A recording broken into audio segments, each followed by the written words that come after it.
কার জন্য সুদ খাও, কার জন্য ঘুষ খাও, কার জন্য জিনা ব্যভিচার করো। এই দুনিয়ার জিন্দেগি রে, এই দুনিয়ার সম্পদ খাবে লোকে, তোমার দেহখানা খাবে পৌকেরে বান্দা। আজকে কত না সুদ খাইলা, ঘুষ খাইলা সংসারের জন্য, মেয়েকে সুখী রাখার জন্য, বিবিকে সুখে রাখার জন্য, ভাই বন্ধুকে সুখে রাখার জন্য, কত অন্যায় পথে পা বাড়াইলা, বাঁচা সম্ভব না। দেশে অলরেডি অনেক পীর সাহেব ইমাম মেহেদী সেজে গেছে, আর খানে দাজ্জালের চরিত্র নিয়ে কিছু আলেমের আবিষ্কার হয়ে গেছে বাংলার জমিনে, ঠিক কি না? বাংলার জমিনে কিছু খানে দাজ্জাল, ওই কানা দাজ্জাল এসে গেছে। সে নিজের খুব বড় পণ্ডিত মনে করে, সে নিজে বড়। তারা কোরআনের ভুল ধরা শুরু করেছে, মাজার ভেঙ্গে দেওয়ার পক্ষে আলোচনা শুরু করে দিয়েছে। কোরআনের ভিতরে ভুল পৃথিবীর মধ্যে। আবার দেখি কিছুখানে দাজ্জাল নবীরেও স্বপ্নে দেখছে, বলে নবীরে দেখছি, নবীর সাথে মোসাফা করছি, নবীজির সঙ্গে হাত মিলাইছে, আলীর সঙ্গে হাত মিলাইছে। কত বড় কাজ্জাবের কাজ্জাব! এতে এখন বর্তমান জামানার বড় দাজ্জাল, জোরে বলেন ঠিক কিনা? হলো জিনাকারী মৌলবী, সে রাসূলের সঙ্গে সাক্ষাৎ করেছে, রাসূল তার হাত ধরে টান দিয়েছে, সমস্ত মানুষদেরকে ধোঁকা দিতেছে। এই সমস্ত মানুষগুলো যে এখনো জিনার মধ্যে পড়ে আছে, ব্যভিচারের মধ্যে পড়ে আছে, ব্যাকগ্রাউন্ড ঘুরলে দেখা যায় নামাজ 5 ওয়াক্তের জায়গায় 1 ওয়াক্ত ঠিকমতো জামাতে পড়ে না। সে যদি কয় আমি রাসূল আমার সঙ্গে মুসাফা করেছে, আলী রাদিয়াল্লাহু তাআলা মুসাফা করেছে, কাবা শরীফের ময়লা সাফ করছি আমি, নাউজুবিল্লাহ বলেন। মানুষকে একটা ধোঁকা দেওয়ার ব্যবসা থাকে, এই রকম ধোঁকা মানুষ দেয়, বড় লজ্জা লাগে, বড্ড লজ্জা লাগে। ব্যাকগ্রাউন্ড গুলো আমরা তো জানি, কিন্তু কেমনে বললো আপনার মুখ দিয়ে? আমি আশ্চর্য হয়ে গেছি। কোরআনের ভুল আছে, কোরআনের মধ্যে হাদিসের ভুল, অসংখ্য হাদিস সাহাবীদের কথা নিয়ে। ওই যে আবার দেখলাম আজকে এক মৌলানা বলতেছে, ওয়াজ করতে গেলে কষ্ট হয় বাবা, গিবাত করতে আসি না, বড় কষ্ট লাগে, এই জন্য কথা দুই একটা কথা বলতে হয়। রাসূল পাকের আগে জান্নাতে প্রবেশ করবে হযরত বেলাল রাদিয়াল্লাহু তাআলা, সুবহানাল্লাহ বলেন না? বিশ্বাস হয় না? বেলাল হলো নবীর সাহাবী, আর নবী হলো জান্নাতীদের সর্দার, গোটা কুল কায়নাতের জান্নাতের সর্দার। কিন্তু হাদিস শরীফের মধ্যে দেখলাম রাসূলকে যে উটের বাহক হবে, যে যানবাহনে রাসূলকে চড়িয়ে নিয়ে যাবে, ওই লাগাম ধরে টানতে টানতে হযরত বেলাল আগে প্রবেশ করবে জান্নাতের মধ্যে, সুবহানাল্লাহ বলেন না? এখন যদি আপনি ওয়াজ যদি ভুল বোঝেন যে নবী জান্নাতের সর্দার, তার আগে বেলাল যাবে জান্নাতে কেমনে? এর মতো বাটপার পৃথিবীতে আছে। বেলাল তো লাগাম টানতে টানতে ঘোড়ার আগে যাবে, জোরে বলেন ঠিক কিনা? একটা ওয়াজ দেখলাম, ওই কাটুরিয়ার একটা ওয়াজ আজকে দেখলাম, আমার ওয়াজটা নিয়ে আরেক মৌলবী ব্যঙ্গ করছে। আমি বলছি জান্নাতে, জান্নাত খাতুনে জান্নাত মা ফাতেমাতুজ জোহরা, উনি হলো জান্নাতীদের সর্দার, আর উনার ওই লাগাম টানতে টানতে আগে প্রবেশ করবে যে মহিলা, তিনি কাঠুরিয়ার বিবি জামিলা, জোরে বলেন মারহাবা। কথা বুঝি? আরোহণ করবে ঘোড়ায়, গাধায়, উটে বহন করবে। এই বুকাদের বুঝাইতে পারি না, কয় জান্নাতীর সর্দার ফাতেমা, তার আগে যদি আরেকজন জান্নাতে ঢুকে যায় তাহলে ফাতেমার বেইজ্জতি করা হয়। এই গাধার বাচ্চা গাধা বোঝে নাই যে কি বলতেছিলাম। বড় কষ্ট সমাজের মধ্যে, যে অবস্থা কামড়া কামড়ি শুরু হয়েছে বাবা, দুঃখ। কথা বোঝেন? প্রেমের কাছে সব দলিল ব্যর্থ, জোরে বলেন ঠিক কিনা? ভালোবাসার কাছে কথা কয় না কেন? আমি একটা উদাহরণ ছোটবেলা দিতাম, ইশক মহব্বত দুটি একই জিনিস, ব্যবহারে পার্থক্য হয়ে যায়। ওলামা একরাম বুঝবে, জ্ঞানীরা বুঝবে। ইশক মহব্বত দুটি একই জিনিস, ব্যবহারে দুই হয়ে যায়। সেটা হলো, আপনি যখন আপনার মেয়েটাকে জড়িয়ে ধরবেন, শুধু মহব্বত বাইর হবে। আপনার ওই বিবিও তো মহিলা, মেয়েটা তো মহিলা। আর যখন আপনার বিবিকে জড়িয়ে ধরবেন, তখন মহব্বত থাকে না, ইশক এসে যায়। যেটা বলেন ঠিক কিনা? বাংলা ওয়াজ বোঝেন? কিন্তু এইটা যে সমস্ত উলামা একরাম বোঝে না, ফিতনা সৃষ্টি করতে সমাজের মধ্যে, আমি মনে করি এরা ইসলামের জন্য বড় ভয়ঙ্কর খানে দাজ্জাল। জোরে বলেন ঠিক কিনা? এই দাজ্জালগুলো নবীজি তরবারি দিয়ে ইসলাম প্রচার করে নাই, প্রেম দিয়ে প্রচার করছে, ভালোবাসা দিয়ে প্রচার করছে। জোরে বলেন ঠিক কিনা? যেখানে তরবারি লাগছে সেখানে তরবারি লাগছে, কথা বুঝেন নাই? আবার যে বলি নাই তরবারির কথা, তরবারি যেখানে লাগছে সেখানে লাগাইছে, যেখানে ভালোবাসার দরকার সেখানে ভালোবাসা দিয়েছে। যেন বলেন ঠিক কিনা? দেখেন না, আমাদের এক বক্তা ওয়াজ করত, উনিও মারা গেছেন কিছুদিন আগে জেলখানায় থেকে। জামাত ইসলামের একজন নামধারী বক্তা, নাম হলো মাওলানা আল্লামা দেলোয়ার হোসেন সাইদি। আমি কিন্তু তাকে অনুসরণ করতাম, যেই যা বলেন আমি দুঃখ পাই না, কেন আমরা ওয়াজের ময়দানে তখন ছোট, যখন তারা ওয়াজ করছে অস্বীকার করবো না কখনো তাকে। আমি সেই ওয়াজগুলো আমরা বাংলাদেশের এক সময় কাফাইছে আলোচনা করছি। আমরা তার আলোচনা, কোরআন হাদিসকে ভালোবাসি, ব্যক্তি না। পাপকে ঘৃণা করি, পাপীকে না। জোরে বলেন ঠিক কিনা? পাপকে ঘৃণা করি, পাপীকে না। তা আমিও এক সময় অনেক বক্তা, ওই আপনার ওই তুফাজ্জল হোসেন যুক্তিবাদীর ওয়াজ শুনতাম, আপনারা অনেকে শুনছেন। বড় বড় মুরব্বী আনসারী সাহেবের আলোচনা, দেওবন্দের আলোচনা, আপনাদের এই সিলেট বিভাগের বড় বড় মুফতি সাহেব যারা ছিল, আমরা তো দুই দিনের মার বড়গি। জোরে বলেন ঠিক কিনা? আমরা 2 দিনের বড়গি। এখন তো আগে যারা কষ্ট করছে ইসলামের জন্য, ওই শাহজালাল কষ্ট করছে, ফুলতলি মাসলাত কষ্ট করছে, শাহপরান কষ্ট করছে, যাদের অবদানে আজকে কুরবানি করতে পারেন, যাদের অবদানে নামাজ ঠিক মতো পড়তে পারেন, তাদের তো আমরা সবাই অনুকরণ করি। জোরে বলেন ঠিক কিনা? অনুসরণ করি না বাবা? তা উনার কথা বলতেছিলাম, উনি কিন্তু একটা ওয়াজের ভিতর বলছিল যে রাসূলের মসজিদের মধ্যে এক ইহুদি দাঁড়ায় প্রসাব করতেছে, দাঁড়ায় প্রসাব। সাহাবী ধমক দিচ্ছে, ইসলাম যে ইসলাম যে কত শান্তি প্রিয় এটা নবীজি বুঝাই গেছে। আমার নবী বলছে খবরদার ধমক দিও না, আগে প্রসাবটা ক্লিয়ার হোক। ও তো করতেছে, এখন যদি বাধা পড়ে কষ্ট হয়ে যাবে, প্রসাবটা এটে গেলে কষ্ট পাবে, বান্দাটা কষ্ট পাবে। কষ্ট দেওয়ার জন্য আমাকে পাঠায়নি আল্লাহ। প্রসাব যখন ক্লিয়ার হয়ে গেল, নবীজি ডাকছে, বাবা ইহুদি, তুমি যে কাজটা করলে এই ঘরটা চেনো? বলে চিনি। কিসের? আপনাদের ইবাদতের ঘর। কিসের ঘর? ইবাদতের ঘর। তা তুমি যে কাজটা করলে এই কাজটা, তোমাদের কোনো ইবাদতের ঘর আছে? বলে আছে। তুমি যে কাজটা করলে এই কাজটা যদি আমি করতাম তোমাদের ঘরের মধ্যে কেমন লাগতো? বলতেছে এই কাজটা যদি আপনি করতেন নিশ্চিত আপনার কাল্লা কাটা করে দিত। নবীজি বলতে তুমিই তো সমাধান দিয়ে দিলে। বলি ইয়া রাসূলুল্লাহ, ইয়া হাবিবাল্লাহ, এত বড় অপরাধ করার পরও আপনি যে বুঝার মতো সুযোগ দিবেন, একটু সুযোগ দিবেন। ইয়া রাসূলুল্লাহ, আপনি তো রাহমাতুল লিল আলামিন, আপনি আমাকে কালেমা পড়াই দেন, মুসলমান হয়ে যাব, লা ইলাহা ইল্লাল্লাহু মুহাম্মাদুর রাসূলুল্লাহ। আর আমাদের আলেমদের চরিত্র খালি একটা এরেও ধরতেছে, ওরেও ধরতেছে। কোথায় অবস্থা? ওয়াজ পরস্বতী কাতর, বাংলায় বলা হয় পরস্বতী কাতর, একজনের ভালো আর একজন দেখতে পারে না। এই সমাজ যে অবস্থা, বাতিলেরা যেভাবে কামড়াচ্ছে, সুন্নিরাও সেভাবে কামড়াচ্ছে। আজকে যেভাবে শুরু করছে ওয়াজের ময়দান, ওসিরেই দেখবেন ইহুদি নাসারারা হাতে তালি দেওয়া শুরু করছে, কারণ আমরা মারামারি করে মারা যাচ্ছি। এজন্য নবীজির কথা বারবার বাল্হুয়া খেলাফ। এই দুনিয়াটা পচা দুর্গন্ধ মরি, মানুষের চরিত্র কুকুরের চরিত্র। জোরে বলেন ঠিক কিনা? কথাটা বারবার মনে পড়ে আমার ভাইয়েরা, আমার বন্ধুরা, আমার গভীর মনোযোগ। এ মুসলমান শুনে নাও, পৃথিবীর মধ্যে ইমাম মেহেদী আলাইহিস সালাম অলরেডি 39 জন ভণ্ড ইমাম মেহেদী সাজছে, আর একজন বাদ আছে। বাংলার জমিনে অনেকেই বলছে আমি ইমাম মেহেদী। রাসূল বলছে ইমাম মেহেদীর পরিচয় নবীজি দিয়ে গেছেন। ইমাম মেহেদী আলাইহিস সালামের নাম থাকবে মুহাম্মদ। কি নাম থাকবে? আমি আপনাদের বুঝায় দিয়ে যাই, নাম কি? মুহাম্মদ। বাবার নাম আব্দুল্লাহ, মান্না আমিনা। বংশ থাকবে বদুয়া গোত্র, বংশ থাকবে, গোত্র থাকবে বদুয়া গোত্র, বংশ থাকবে মা ফাতেমার বংশধর। আমার বাবারা, ইমাম মেহেদী আলাইহিস সালাম যখন 40 বছর বয়স হবে, মক্কার জমিনে এত পরিমাণ জিনা ব্যভিচারে লিপ্ত হয়ে যাবে। প্রচুর পরিমাণ সুদের হার বাড়বে, ঘুষের হার বাড়বে, জিনা বাড়বে।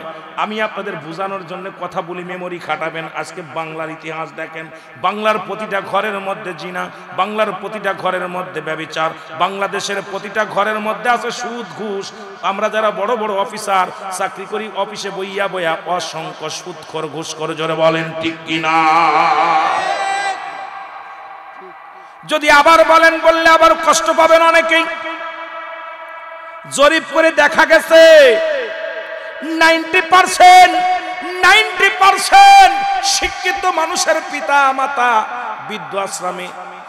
ম্যাপ করে জরিপ করে দেখা গেছে 100% মুসলমান শিক্ষিতরা ঘুষ খায় বেশি, জোরে বলেন ঠিক কিনা? রিক্সা চালক ঘুষ খায় না, ভ্যান চালক ঘুষ খায় না, কৃষক ঘুষ খায় না। আমার দেশের বড় বড় অফিসার পিএইচডি করে বিদেশ থেকে এসে অফিসের মধ্যে বসেছে, তাদের বেতন 80,000, 1,50,000, তারপরও 200-500 টাকা না হলে কলম চলে না, ফাইলের মধ্যে কলম চলে না। এরা তো শিক্ষিত ওই চেয়ারে বসেছে, তার কারণ হলো ওরা ওই বিদ্যা শিখেছে। কোন বিদ্যা? শরীফ থেকে শরীফা হওয়ার বিদ্যা শিখেছে, জোরে বলেন ঠিক কিনা? শরীফ থেকে শরীফা হয়ে গেছে, কারণ ওদেরকে লেখাপড়া শিখেছি জাতিকে যা বাঁচানোর জন্য। পিএইচডি করানো হয়েছে জাতিকে বাঁচানোর জন্য। মুসলমান বিদেশে পাঠায় তাদের বাঁচানোর জন্য, সমাজ বাঁচানোর জন্য। চিন্তা করি, শিক্ষিত সমাজ যদি আমার দেশে হয়, ভাইরা যদি শিক্ষিত হয়, সমাজ বাঁচবে, জাতি বাঁচবে। কিন্তু দেখা যায় সবচেয়ে দুর্নীতির আগে, জোরে বলেন সেই ঠিক কিনা? মুসলমান শুনে নাও, দেখলাম গবেষণা করে আমার জ্ঞান দ্বারা যেটুকু বুঝলাম, আজকে বাংলাদেশের বুকে শতকরা 99% শিক্ষিতরাই ঘুষখোর। ঘুষখোর কারা? শতকরা 90% দুর্নীতিবাজ শিক্ষিতরা। সব দিকে তাকাইলে মুসলমান শুনে নেন, আজকে যদি বলেন কেন বললেন, কারণ আপনার সমাজের মধ্যে যারা বড় বড় চেয়ারগুলো দখল করে আছে, কোনো মূর্খ মানুষ বসে নাই, বসেছে ওই জ্ঞানীরা। আর জ্ঞানী মানুষের যেখানে ঘুষ খায়, সেই সমাজ নষ্ট হয়ে যায়, জোরে জোরে বলেন ঠিক কিনা? ভূত খেদাবো কেমনে? ভূত খেদাবো কেমনে? আবার দেখলাম গত সপ্তাহে জরিপ, বাংলাদেশের মধ্যে 1,88,000 পীর। কত হাজার? কথা কয় না কেন? 1,88,000 পীর। বাবারা দিলের কান্ডা লাগায় শুনবেন। বলতে পারেন রুহুল আমিন ভাই তথ্য আবার কই পালেন? তথ্য পাইলাম, সবাইকে একটা স্মার্ট কার্ড দিছে বাংলাদেশ সরকার করে। আমার পেশা কি বলছি বক্তা, আপনার পেশা কি ইমামতি, আপনার পেশা কি কৃষক, আপনার পেশা কি ব্যবসা? কথা কন না, কথা কন না। 1,88,000 পীর বাংলাদেশে যারা পীর ব্যবসায়ী করে, কিন্তু শাহজালালের মতো মানুষের অভাব, শাহপুরানের মতো মানুষ অভাব, সিপাশালার মতো মানুষ অভাব, মুসলমান ফুলতলি মাসলাদের অভাব। কারণ এই সমস্ত কামেল পীর এখন বাতি ধরায় পাইতেছি না। শুধু ব্যবসায়ী পীরের যন্ত্রণায় মানুষ এখন ঈমান হারাই ফেলছে, ধরে বলেন ঠিক কিনা?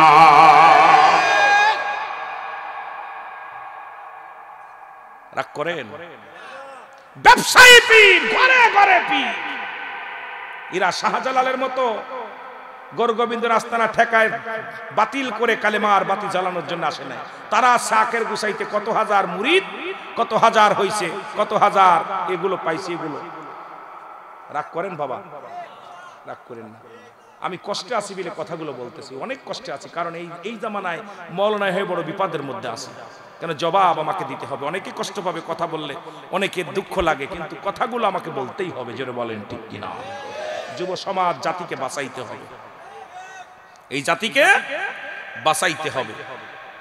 আজকে দেখেন, যদি শাহজালালের মতো আরেকজন বীর আসতো, এই সিলেটের জমিনে এই ঘুষখোর সুদখোর পালানো লাগতো। কথা কয় না কেন? কথা কয় না? আহা, তারা ছিল ইসলামের জন্য, আর আমরা আছি পেট পূজারির জন্য। যদি তাই না হতো, আজকে চিত্র জগতের নায়ক নাম হলো জায়েদ খান। নাম কি? কথা বলেন কি খান? যার পেশা হলো জিনা করা, যার পেশা হলো নারী নিয়ে আড্ডা মারা যার পেশা হলো মহিলাদেরকে নিয়ে বেহুদা ব্যবসা করা, সে যদি বলে বাংলাদেশের গালি দিয়ে বলে ইমামরা হলো বলৎকার, আজকে একটা ইমাম প্রতিবাদ করে না, তার মানে বুঝতে বাকি নাই সব ইমাম এখন পেট পুজোরি, কারণ দিনের জন্য কেউ নাই। জোরে বলেন ঠিক কি না?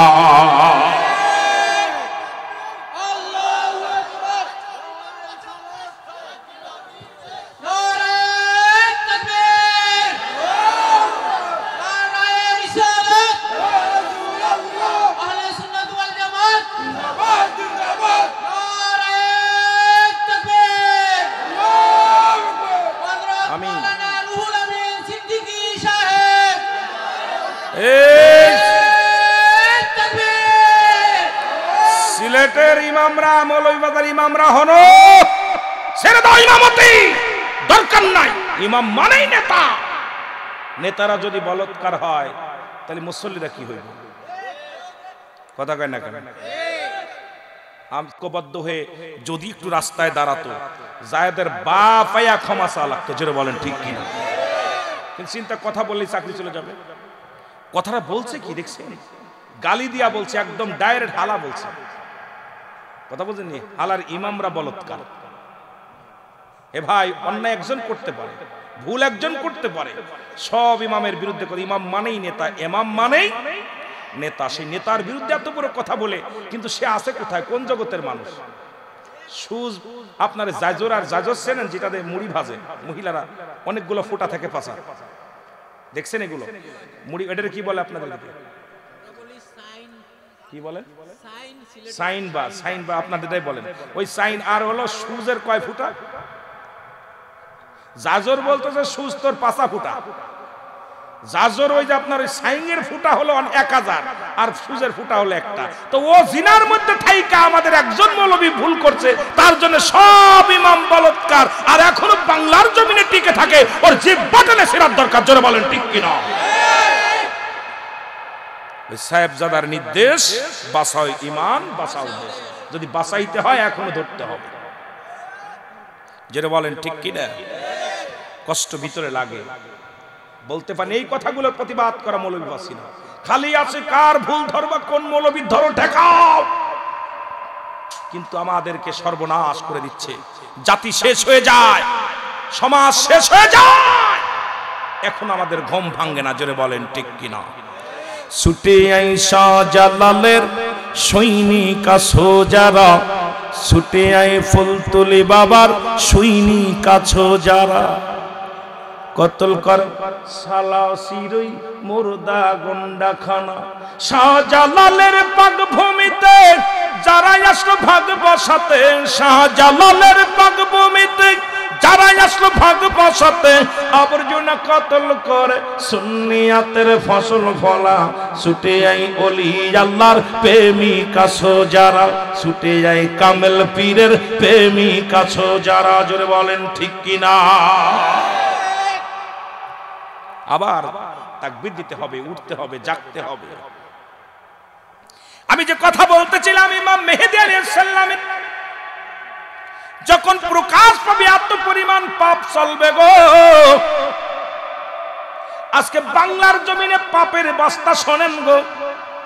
ওদিকে বাদ দেন, বাংলাদেশে ঢাকা মেডিকেল কলেজে জিনা হয়, মর্গের মধ্যে জিনা হয়। মিথ্যা না সত্য? কথা বলা লাগবে। মিথ্যা বললে এখন আমাকে ধরে যে বিচার করবেন মেনে নিব। চট্টগ্রাম মেডিকেল কলেজ হাসপাতালে মর্গে জিনা হয়, যেখানে 95% মুসলমান বাংলাদেশে, সেই দেশে মরা মানুষের সঙ্গে জিনা হয়। দেখা গেল ঢাকার শহরে ঢাকা মেডিকেল কলেজ হাসপাতালে মারা গেছে বিষ খেয়ে, আলামত হলো জিনার। মারা গেছে গলায় দড়ি নিয়ে, আলামত হলো জিনার। ডাক্তাররা চিন্তায় পড়ে গেলেন, মারা গেলেন লোকটা বিষ খাইয়া, জিনা করলো কখন? মারা গেল লোকটা গলায় রশি নিয়ে, জিনা করলো কখন? লোকটা মারা গেল অ্যাক্সিডেন্ট করে, জিনা করলো কখন? এরপরে সিসি ক্যামেরা লাগানো হলো, ডাক্তাররা বৈঠক করলেন, এরপরে ডোমরে যখন রিমান্ডে নেওয়া হলো, উনি শিকার গেলেন একজন নয় দুজন নয়, আজ থেকে শত শত সুন্দরী নারীগুলো যখন আমি কাটতে যাই, যখন ওই লাশগুলো যখন আমি কাটার জন্য টেবিলের উপরে রাখি, কাপড়টা খুলে তাদের সঙ্গে আগে ব্যভিচার করে নিই। আজকে 90% বাংলাদেশের মুসলিম দেশে যদি হয় মর্গে জিনা, এ দেশে কিসের ভাড়া বাড়াবাড়ি, কিসের এত মস্তানি, কিসের এত বাবারে, এই এত ইমানের বড়াই করে চলো। কারণ শাহজালালের মতো আরেকজন প্রেমিকের দরকার বাংলাদেশে, জোরে বলেন ঠিক কিনা? আমি কি মিথ্যা কথা বলছি? এ যুবকেরা কথা কয় না কেন? মিথ্যা বললে পরে বলবেন হুজুর মিথ্যা বলছেন। আরে যেখানে 95% 99% মুসলমানের রাষ্ট্র, সেখানে মর্গে জিনা হয়। আল্লাহ যে আমাদের বাঁচায় রাখছে, করোনা দিয়ে শেষ করে একদিন শেষ করে দিতে পারত, আল্লাহ দেয় নাই। আল্লাহ আমাদেরকে মায়া করে, আর মায়া করে আল্লাহর ওলিদের খাতিরে, জোরে বলেন ঠিক কিনা? মায়া করে আল্লাহর ওলিদের খাতিরে। আমার মুসলমান বাবারা শোনো, ইমাম মেহেদী আলাইহিস সালাম যখন মক্কার জমিনে অধিক পরিমাণ পাপ চলবে, এখন সৌদিরা কি পরিমাণ জিনা করে, বাংলাদেশ থেকে কালো বুড়ি মেয়েটাও গেলে সিঙ্গেল গেলে ডবল হয়ে বাড়ি ফেরে। কত বড় নিকৃষ্ট হয়ে গেছে তারা, তাদের এত পরিমাণ পাপ বেড়েছে, মুসলমান জিনা বাড়ছে, এত ব্যভিচার বেড়েছে। ইমাম মেহেদী আলাইহিস সালাম রাতের অন্ধকারে বাইর হয়ে যাবে, মক্কা থেকে মদিনার দিকে পালাইবে, মানুষের সামনে দেখা হয়ে যাবে, উলামা ইকরাম হক্কানি উলামা ইকরামের সঙ্গে সাক্ষাৎ হয়ে যাবে। ইমাম মেহেদী আলাইহিস সালামকে দেখে মানুষ চিনে ফেলবে।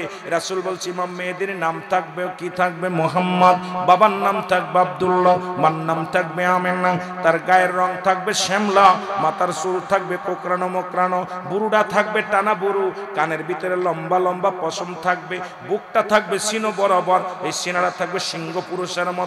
ইমাম মেহেদী আলাইহিস সালাম থাকবে তুতলা, যখন কথা বলতে যাবে তখন এই উরতের মধ্যে জোরে জোরে থাবা মারবে, আল্লাহ আমার তুতলা সেরে দাও। কথা ইমাম মেহেদীর সবচেয়ে বড় পরিচয়, ইমাম মেহেদী আলাইহিস সালাম থাকবে তুতলা, কথা বলতে গেলে বেঁধে যাবে, আর জোরে জোরে উরতের মধ্যে জোরে জোরে থাবা মারবে, জোরে জোরে চিল্লায় বলা যাবে না মারহাবা।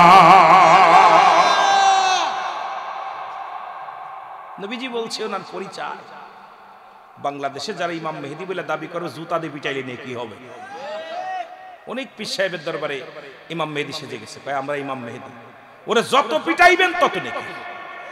ইমান হরণ করার জন্য উঠে পড়ে লাগছে, যেটা বলেন ঠিক কিনা?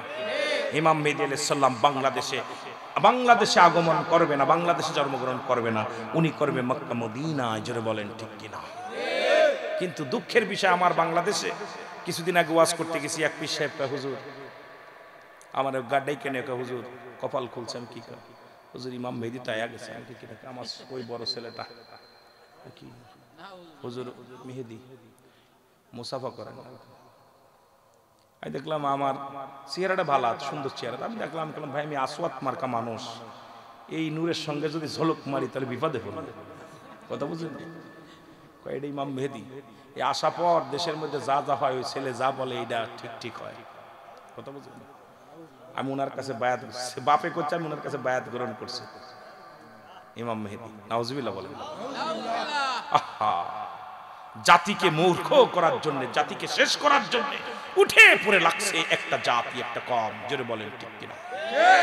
এই যে রাসূল পাক সাল্লাল্লাহু আলাইহি সাল্লাম যখন মক্কা থেকে মদিনার দিকে যায়, নবীজি তিন দিক ফিরে দোয়া করছে, মক্কার দিকে ফিরে, মদিনার দিকে ফিরে, ইয়ামেনের দিকে ফিরে, নজবাসীদের দিকে ফিরে দোয়া করে নাই।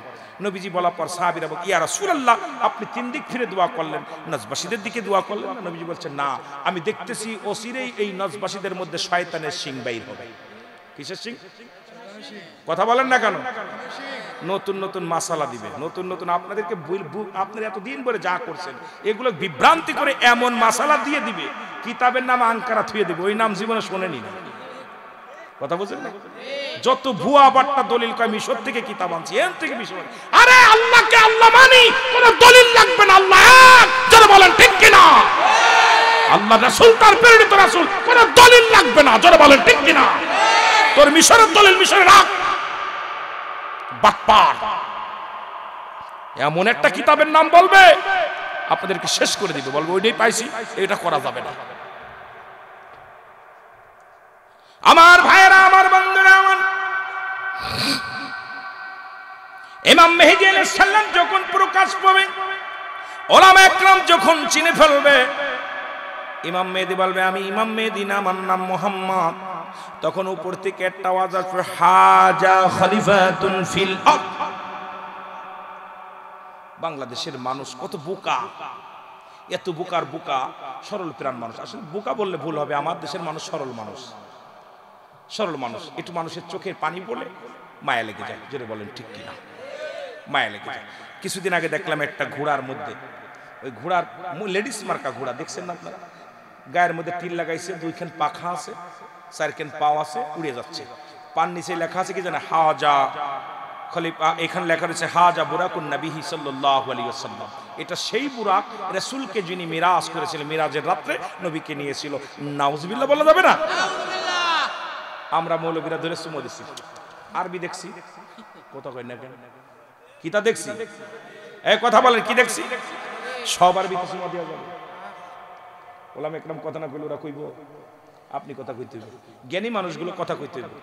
লেখা রয়েছে কি হাজা বুরাকুন নবীহি সাল্লাল্লাহু আলাইহি ওয়াসাল্লাম। হাজির ছিল এই বুরাক, নবীজি যখন মিরাজে গিয়েছিলেন, নবী সাল্লাল্লাহু আলাইহি ওয়াসাল্লামকে মিরাজ। এই আমি আশ্চর্য হয়ে গেলাম, আরে আমার নবীরে মিরাজ দিবে এরকম লেডিস মার্কা ঘোড়া দিয়া। আমার নবীকে দুই ভাগে বিনাশের অর্থাৎ একটা গেলেন নবীজির, একটা গেলেন বুরাকে গেলেন, ওখান থেকে গেলেন যখন ওই রাখলেন কোথায়, সিদরাতুল মুনতাহা পর্যন্ত যখন নবীজি গেলেন, তখন রব প্রাণী, গাদার চাইতে একটু বড়, খচ্চবের চাইতে একটু ছোট, এই প্রাণীগুলো এখন ওই মিরাজের তথ্য আলোচনায়ও জানে না, না যাই না বলে ফেলেছে, লিখে ফেলেছে এটা সেই বুরাক নবীজি কারণ করেছে। কত বড় আমার নবীর নামে এটা তোহমাত দিছে, আর আমাদের অনেকের ঘরে টানায় থুইছে এই ঘোড়াটা। কথা কয় না, কথা কয় না। জাতিকে এই জন্য আলেম থাকবে। নবীজি বলছে, ও আপনার বুখারী শরীফের হাদিস, একদল আলেম বাইর হবে, তারা নিজে মনে করে আমার নামাজ, কারণ আমার নামাজ আর অন্য কারো নামাজ, আমার নামাজ অন্য কারো নামাজ হচ্ছে না, আমার কোরআন আমি কোরআন পড়ি, আমারটাই ঠিক হচ্ছে, আর কারোরটা ঠিক না। কথা বুঝে? নবীজি বলে গেছে, আমার কথা না। নবীজি বলছে ওই দলের মধ্যে কিছু আলেম আসবে, তারা নিজেরা যেটা বলবো ওটাই কারেক্ট, আর কোনোটা কারেক্ট না। কিছুদিন আগে আমাদের এক বক্তা, আমাদের ভিতরে আমার এক ফ্রেন্ড, উনি ওয়াজ করলেন যে পীরের বাড়ি কুরবানি করা ইব্রাহিম আলাইহিস সালামের গোপন সুন্নাত। আমরা তখন ধরলাম ওনাকে, হুজুরে কি বললেন? বলে এটা রায় দিতে হবে আপনাদের, রায় না দিলে আমার ইজ্জত থাকবে না। তখন ধরে ফেললো, এইটা ধরলো আপনাদের শাহ আলম সাহেব, মুফতি শাহ আলম সাহেব, এবং আপনার ওই আরেকজন, উনি লন্ডন থাকে, ওনার নামটা, উনি আইনুল হুদা। আইনুল হুদা আমাকে ফোন দিল, ভাই আপনার এই বক্তা এই যে এত বড় একটা কথা বললো যে ইব্রাহিম আলাইহিস সালামের গোপন সুন্নাত পাইলো কই? আমাদেরকে রাত্রি নিয়ে বসে কয়, হুজুর এই আমাদের ইজ্জত থাকে না, এখন আপনারা বলবেন আছে, এটা কোন আছে? কিতাবের নাম আঙ্কারা। কথা বলছেন, এই যে মানুষকে বিভ্রান্তি করতেছেন, খিসারত আল্লাহর দরবারে একদিন দেওয়া লাগবে, জোরে বলেন ঠিক কিনা? অধিকাংশ আলেমদের জিহ্বা কাটা হবে আগুনের কাছে দিয়া। দেখেন কত বড় একটা ধোঁকা দিয়ে দিল যে ইব্রাহিম আলাইহিস সালামের গোপন সুন্নাত হলো পীরের বাড়ি কুরবানি। আবার পরে এসে বলছে এই কথার কাউল আমি না, এটা আমি বলি নাই, অথচ এক মুখে সকালে বলতেছে, এটা বিকেলে বলতেছে। একটা নবীজি বলে গেছেন ওই কওমের মানুষের, ওরা বলবে আমরা কোরআন যেটা পড়ি আমাদেরটা কারেক্ট, আর কারো কোরআন ওদের গলার নিচে নামবে না, এই গলার নিচেই নামবে না ওদের কোরআন, উপরে থাকবে। ওদের চেহারা সুরত হবে ভালো, দেখতে শুনতে ভালো হবে, ওরা মসজিদ আঁকড়ে ধরবে, এরপরে ওরা মানে ওদের মনটা থাকবে এত দেখতে, ওদের ভাগ নিগ্রহ, আপনার ওই যে শিকারী যেমন ভাগ যেমন শিকার ধরার জন্য সবল পাতে, তার দিলে যেমন মায়া দয়া থাকে না, ওই সমস্ত আলেমের দিলে কোনো দয়া মায়া থাকবে না। ও মানুষকে বিভ্রান্তি এমন ভাবে করবে, মানুষকে আক্রমণ করবে, ওর দিলের ভিতরে কোনো মায়া বলতে, মমতা বলতে বিরাজ করবে না। যেমন ধনুক, রাসূল বলছে ধনুক থেকে যেমন তীর থেকে যেমন ধনুকটা ছুটে গেলে ফিরে আনা যায় না, ওই সমস্ত আলেমদের জবান থেকে যে কথাগুলো বাইর হবে, ওরা শুধু বাইর করবে আর ফিরে আনা যাবে না, ওরা ওইটা বাইর করার জন্য চেষ্টা করবে। কথা বোঝেন নাই? ধোঁকাবাজ। আল্লাহ আমাদের কবুল করুক, জোরে বলুন আমিন। তা যেটা বলতেছিলাম, হাজা খলিফাতুন ফিল আরদ, আমি এই জামানার খলিফা। তো উলামা একরাম বলবে, হুজুর আপনাকে তো চিনে ফেলেছি, এখন কোথায় যাবে? আওয়াজটা কে করেছে?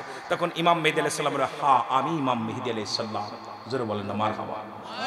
তখন প্রকাশ পাবে ইয়াজিদ মওজুদ, এজিদ মসজিদ আসবে ওখান থেকে ওই বাদশাহ জুলকারনাইন নাম, অনেক ইতিহাস অত বলতে যেতে পারবো না আমি, যেহেতু বোঝানোর জন্য, যেহেতু কিয়ামতের দিকে একটু যাচ্ছি, আমার শেষ জীবন হাসরের ময়দানের দিকে যাচ্ছি, এই জন্যই কথাগুলো বাইরে করে দিয়ে যাচ্ছি, কারণ আপনাদের জন্য গুরুত্ব কথা আপনাদের কাজে লাগবে। এজিদ মসজিদকে আপনার ওই হযরত এইটাকে হযরত জুলকারনাইন, বাদশাহ জুলকারনাইন, ইনি রূপা দস্তা তামা দিয়ে একটা প্রাচীর বানাইছে, ভালো করে ঘিরে রাখছে, তার মধ্যে বন্দী করে রাখছে। এরা তখন ওই তাদের জবান দিয়ে বাইর হবে আলহামদুলিল্লাহ, যখন ইমাম মেহেদী প্রকাশ পাবে তখন ওদের জবান দিয়া বলবে আলহামদুলিল্লাহ, সঙ্গে সঙ্গে প্রাচীর ফেটে যাবে। যেমন শাহজালাল আজান দিয়েছিল, আল্লাহু আকবার আল্লাহু আকবার, গোরগোবিন্দ দালান নাচা শুরু করেছিল, আল্লাহু আকবার আল্লাহু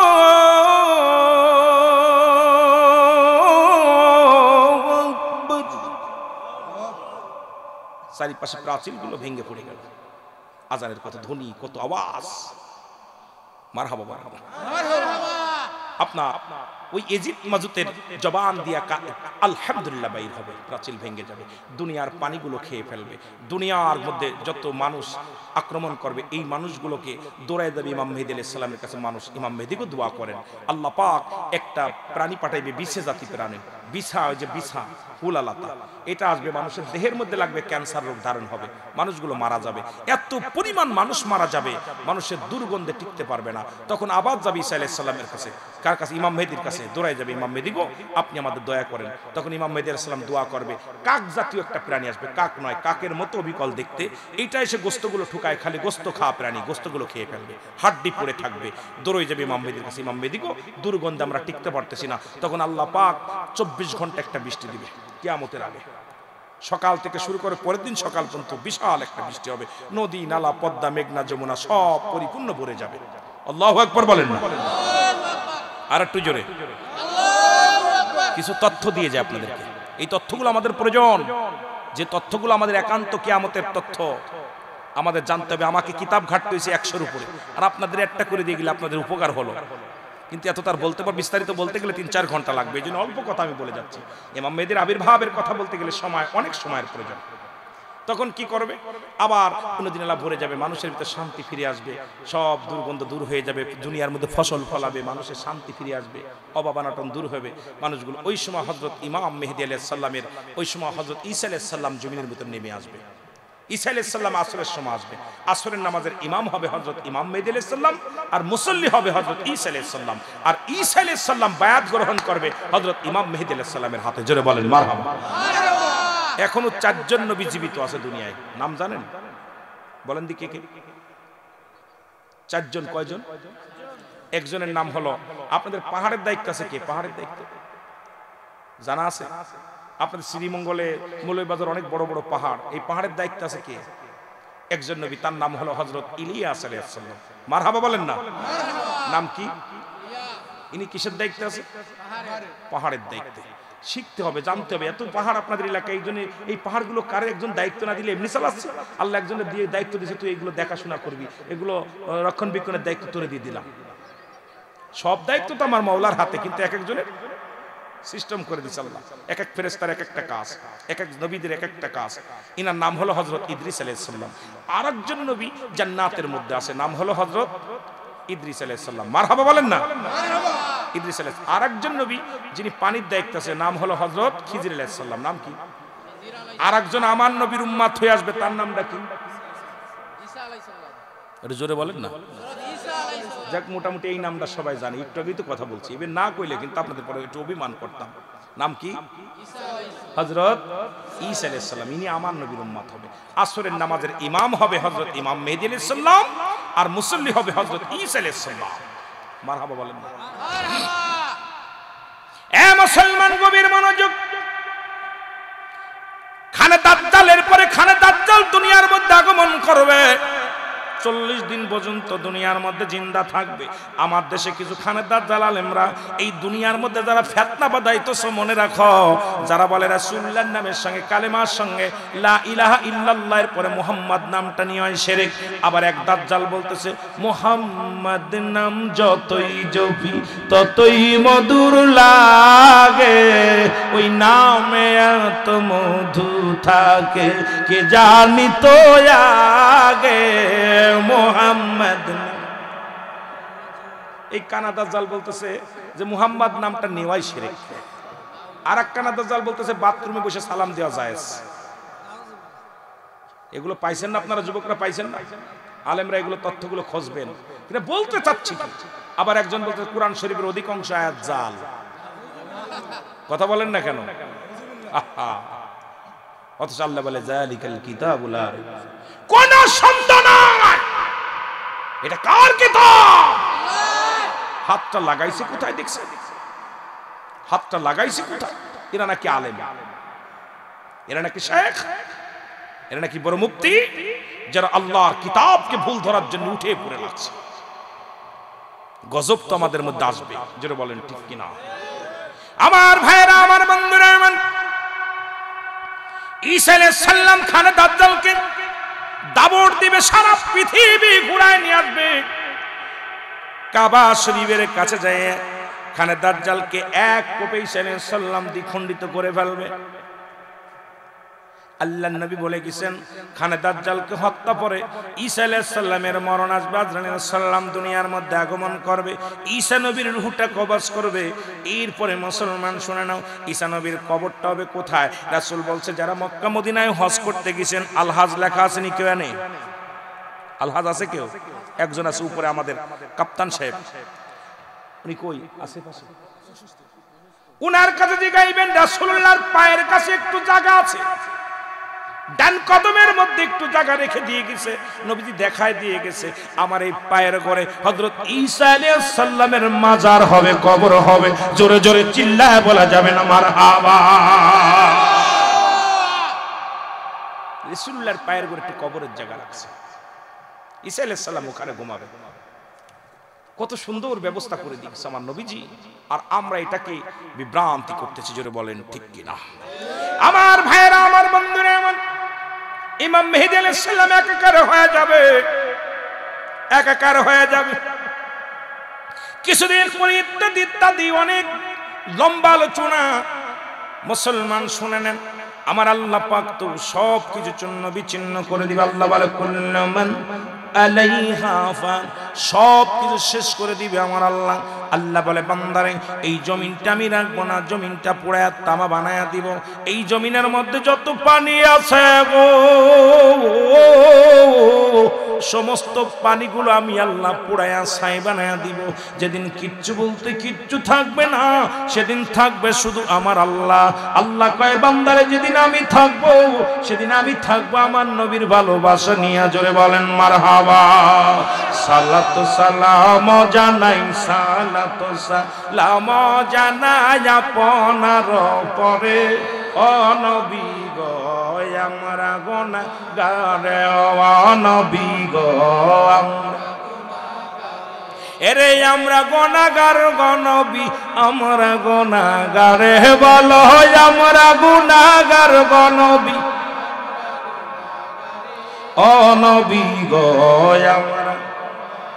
এর সালাতু সালাম জানাই, সালাতু সালাম জানাই আপনার পরে, ও নবী গো আমরা। ও নবী ও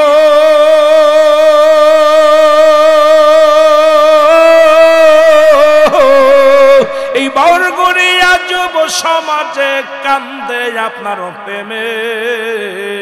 দেখা দাও গো দয়াল নবী, দেখা দাও গো দয়াল নবী, একটি বার আমারে, ও নবী গো আমরা।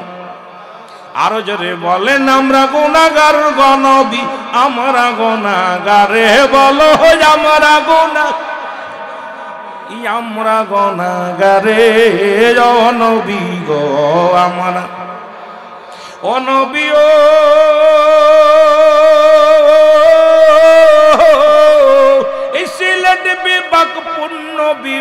বলছে আল্লাহর ওলি গণে,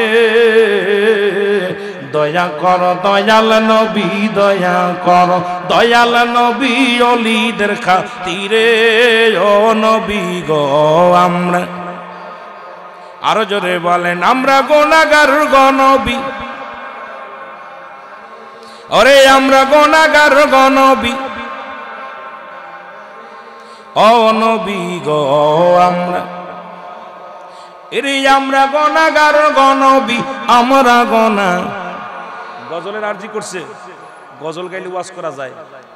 ওয়াজ করতে হলে আমি এমনি গজল গাইতাম না আমার এলাকায়। এখন মাঝে মাঝে আপনাদের এলাকায় এখন এই কথা বললে কষ্ট লাগে। যেভাবে ওয়াজের ভিতরে 28 মিনিট ওয়াজ করলে 36 মিনিট হলো খালি গজল, এটার পক্ষে আমিও না, কথা বুঝি। তবু মাঝে মাঝে দুইটা বলি কিসের জন্য? আপনাদের ভালোবাসা দেওয়ার জন্য। ওয়াজের মঞ্চে ওয়াজ করা এটা আমাদের জন্য লাভ হয়, কারণ ওয়াজ করতে গেলে গজল টজল গায়ে ফাঁকি দিয়ে ঘন্টা খালি ঘড়ি দেখবো যে ঘন্টা গেছে নাকি, এটা আপনাদের লাভ। আর আমার কথা আমি অটোমেটিক, কারণ বাংলাদেশ ডিজিটাল অল্প সময়ের মধ্যে অনেক ওয়াজ করে ফেলতে হবে। সুবহানাল্লাহ বলেন না, না করলেই যে এইরকম এই ওটার দরকার নেই, ডাইরেক্ট না, যেটা বলেন ঠিক কিনা। এই জন্য অ্যারিস্টটল, সক্রেটিস বই লেখা পড়বে, নো তাইসেল, নিজেকে নিজে চিনতে হবে, মানারাফান নাস, নিজের নফসকে চিনতে হবে। অন্যরে চিনার সময় নেই, নিজেরই তো চিনতে পারি নাই, যেটা বলেন ঠিক কিনা। আল্লাহু আকবার। এ দুনিয়ার মুসলমান,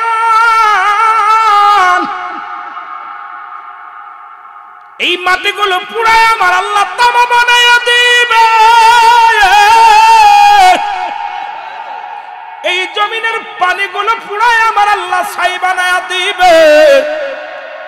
যেদিন কিচ্ছু বলতে কিচ্ছু থাকবে না রে মুসলমান, সেদিন থাকবে শুধু আমার আল্লাহ। আল্লাহ কয় সেদিন থাকবো আমার নবীর ভালোবাসা নিয়ে, কারণ নবীকে পাঠাইলাম উম্মতের কান্ডারি বানাইয়া গো। নবী বলেন হায়াতি খায়রুল লাকুম মামায়াতি খায়রুল লাকুম, আবার নবী কয় ওফাতি খায়রুল লাকুম, নবীর দুনিয়ার জিন্দেগিটা উম্মতের জন্য কল্যাণ স্বরূপ গো। আবার নবীজি দুনিয়া থেকে বিদায় নিছে, এটা উম্মতের জন্য কল্যাণ স্বরূপ। এই নবীর পক্ষে যারা থাকবে তারাই লাভবান, জোরে বলেন ঠিক কিনা। এ দুনিয়ার মুসলমান, যে কথা বলতেছিলাম, সব কিছু যেদিন শেষ হয়ে যাবে, এ মুসলমান 4 জন থাকবে বাকি। কয়জন? 4 জন থাকবে বাকি গো। সেই 4 জনের নাম শুনে নেন বাবা। একজনের নাম হলো হযরত জিবরাইল আলাইহিস সালাম, দ্বিতীয় নাম্বার হযরত ইসরাফিল আলাইহিস সালাম, চতুর্থ তৃতীয় নাম্বার হলো হযরত মুসলমান আজরাইল আলাইহিস সালাম, চতুর্থ নাম্বার হলো হযরত মিকাইল আলাইহিস সালাম। মারহাবা বলো। আল্লাহ বলবে আজকে সব তো শেষ হয়ে গেছে, জমিনটা পুড়ে তামা হয়ে গেছে। জমিনটা পুড়ে কি হয়েছে? তামা হয়েছে। জমিনের পানিগুলো পুড়ে ছাই হয়ে গেছে। এখন সব তো শেষ, যত মাকলো আমি হলাম সৃষ্টি, আমি হলাম স্রষ্টা, তোমরা হলে সৃষ্টি। সৃষ্টির জগৎটা যেহেতু শেষ হয়ে গেছে, বাকি আছে কে কে? আজরাইলকে জিগাইবে আমার আল্লাহ। ভালো করে শুনে নেন, হাসরের ময়দানের ভয়াবহ ইতিহাসের মধ্যে আমরা ঢুকে যাই, একটু মুসলমান শুনে নাও। আমার আল্লাহ ডাকতে বলবে আজরাইল রে, ও আমার আজরাইল শোনো। আজরাইল বলবে আল্লাহ এই দুনিয়ার মধ্যে আপনার কে কে আছে? আল্লাহ বলবেন আজরাইল রে, এই দুনিয়া তো আমি সৃষ্টি করেছি, সৃষ্টির মৃত্যু আছে, স্রষ্টার মৃত্যু নাই। যেহেতু আমি হলাম স্রষ্টা, সৃষ্টির জগতে আর কে আছে? আমার আজরাইল বলবে আল্লাহ গো, এই স্রষ্টা আপনি হইলেন স্রষ্টা, আমরা হলাম সৃষ্টি। এই সৃষ্টির জগতের সমস্ত কীটপতঙ্গ শেষ হয়ে গেছে, জমিনটা পুরায় তামা বানানো হয়ে গেছে, জমিনটার মধ্যে পানি যা ছিল সব পুড়ে ছাই হয়ে গেছে। এখন বাকি আছেন একমাত্র আপনি, আর বাকি আছে আপনার সৃষ্টি জগতের 4 জন ফেরেশতা। আল্লাহ বলবেন কে কে আছে বলো? বলে হুজুর আল্লাহ গো, এখন বাকি আছেন আমি আজরাইল আলাইহিস সালাম। আল্লাহ কার কে আছে বলো? আছে ইসরাফিল আলাইহিস সালাম। আছে কে বাকি আছে? হযরত মুসলমান মিকাইল আলাইহিস সালাম। আর কে বাকি আছে? হযরত জিবরাইল আলাইহিস সালাম। আল্লাহ ডাকতে বলে আজরাইল,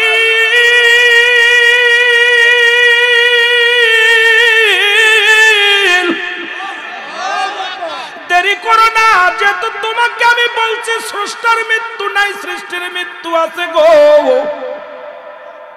যেহেতু আমি চিরন্তর থাকবো, তুমি দৌড়াইয়া যাও, আমার আর জিব্রাইলের কামার কি কাম নাই, জিবরিল আমিনের দরকার নাই, ওর দায়িত্ব শেষ, যেহেতু সৃষ্টির জগতে আর কিছু নাই, সবই তো শেষ করে দিছে, ওর তো আর কোনো দায়িত্ব নাই, ওর আনা নেওয়ার জন্য, এই না বাণী নেওয়ার জন্য আর দরকার নাই, তাড়াতাড়ি যাও। আজরাইলের সব যখন আজরাইলের সালাম চলে যাবে, কোথায় মুসলমান শুনে নাও, জিবরিল আমিনের কাছে সালাম বিনিময় করবে, আসসালামু আলাইকুম ভাই জিবরিল, জিবরিল বলে আলাইকুম আসসালাম ভাই আজরাইল, তোমার সঙ্গে সাক্ষাৎ, দুজনের মধ্যে সাক্ষাৎ হবে। ডাকতে বলবে আজরাইল রে, তুমি আমার কাছে অটোমেটিক কেন আসলা? বলে আপনি কি জানেন না, আমার আল্লাহ বলেছে যে যারা সৃষ্টির কাছে একবার, আজরাইল জীবনে একবার যাবেই, আমি তো আপনার কাছে আসছি কিসের জন্য আপনার আর বুঝতে বাকি নাই, যেহেতু আপনার আল্লাহর হুকুম হয়েছে আপনাকে নিয়ে যাওয়ার জন্য, আর দেরি নয়, আপনাকে এখনই বিদায় নিতে হবে। জিবরিল আমিন ডাকতে বলবে আজরাইল, এটা কি আমার মাওলার নির্দেশ? হ্যাঁ। আল্লাহু আকবার। এরে আজরাইল, আজরাইল রে, আমার খোদার হুকুম তো নড়ে চড়ে না, খোদার হুকুম অমান্য করার ক্ষমতা আমি জিবরিলের নাই, তবে দেখি আমার আল্লাহর কাছে একটু আরজি করে, আমি একটু দেখি আরজি করে, আল্লাহ গো আমি জিবরিল আপনার নির্দেশ পালন করেছি সারাটা জিন্দেগি ভরে, আল্লাহ গো আমাকে একটু সুযোগ দেয়া যায় কিনা। মৃত্যুর কথা শুনিয়া বড্ড ভয় পাবে জিবরিল আমিন, ডাকতে বলবে আল্লাহ মৃত্যু এত ভয়ঙ্কর আগে জানতাম না, আল্লাহ গো আমারও যেতে হবে। আল্লাহ কয় না, জিবরাইলের রূহটা নিয়ে আয় রে। জিবরাইলের রূহটা যখন ধরবে, জিবরাইল একটা চিৎকার মেরে বলবে, ডাকতে বলে মালিক, আরে এত মৃত্যু যন্ত্রণা এত কঠিন রে,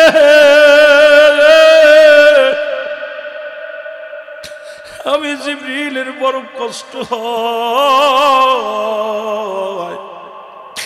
আমি জিবরাইলের বড় কষ্ট হয়, কোনো আফিল নাই, কোনো সুযোগ নাই, জিবরিলের জানটা কবজ। আল্লাহ ডাকতে বলে আজরাইল রে, আর কে কে আছে বলো গো। ডাকতে বলে আমার মালিক 3-4 জনের 3 জন আছে, এখন একজন বিদায়। বলে যাও যাও, দৌড়ায়া যাও, তুমি দেরি করো না, দৌড়ায়া যাও, জলদি করে যাও, চলে যাও হযরত কারবাদান দেন, ওই না মিকাইল আলাইহিস সালামের জানটা বাইর করো। মিকাইলের আর দায়িত্ব নাই, ও বয়া বয়া কি করে, তার কাছে যাও, জলদি যাও। মিকাইলের কাছে আজরাইল সালাম দিবে, প্রত্যেকের কাছে আজরাইল আসবে, কারুর বাঁচার মতো ক্ষমতা নাই, সিন্ধুকের মধ্যে পালাইলেও বাঁচতে পারবে না, এরে গাছতলা বসে থাকলেও বাঁচতে পারবে না, 10 তলায় থাকলে বাঁচতে পারবি না। এরে মুসলমান, পালানোর মতো কোনো জায়গা নাই, পৃথিবীর যে প্রান্তে থাকো গো,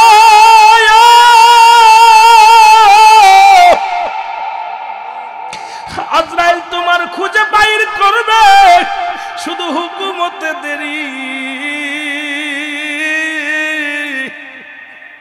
হায় রে মত, এই দুনিয়ার মধ্যে পড়ে থাকবি, এই দুনিয়ার বালাখানা, টাকা পয়সা ধন দৌলত বাড়ি গাড়ি কোথায় নিয়ে যাবি? কার জন্য সুদ খাও, কার জন্য ঘুষ খাও, কার জন্য জেনাবে বিচার করো? এই দুনিয়ার জিন্দেগি রে, এই দুনিয়ার সম্পদ খাবে লোকে, তোমার দেহখানা খাবে পৌকের বান্দা। আজকে কত না সুদ খাইলা, ঘুষ খাইলা, সংসারের জন্য, মেয়েকে সুখী রাখার জন্য, বিবিকে সুখে রাখার জন্য, ভাই বন্ধুকে সুখে রাখার জন্য, কত অন্যায় পথে পা বাড়াইলা, বাঁচা সম্ভব না, বাঁচা সম্ভব নয়। রে আজ না হয় কাল তুমি যাইবা কবরে, মরার পরে দেখবে চেয়ে গো, তোমার সবই রইল পড়ে, মরার পরে, আরো জোরে বলেন, মরার পরে দেখবে চেয়ে গো, তোমার সবই রইল পড়ে, মরার পরে।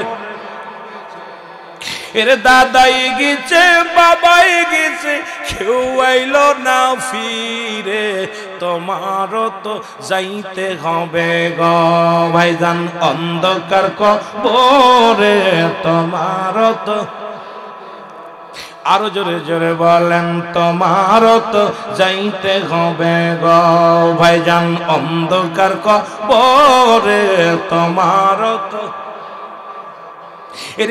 আজ না হয় কাল তুমি যাইবা কবরে আজ না হয় কাল তুমি যাইবা কবরে মরার পরে দেখবে চেয়ে গো তোমার ছবি রইল পড়ে মরার পরে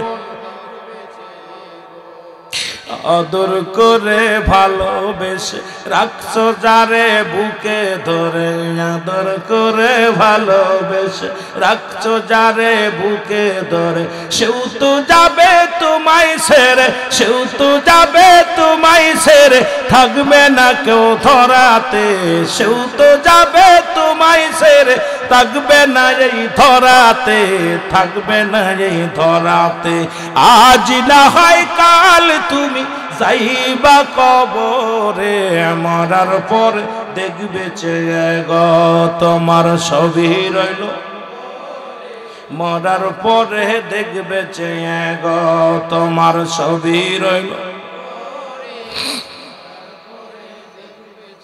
গো আল্লাহুম্মা সাল্লি আলা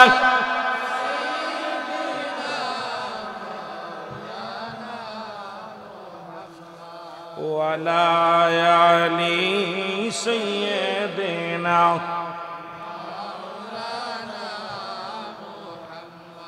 আমার দয়াল নবীর আগমনে এই বিশ্ব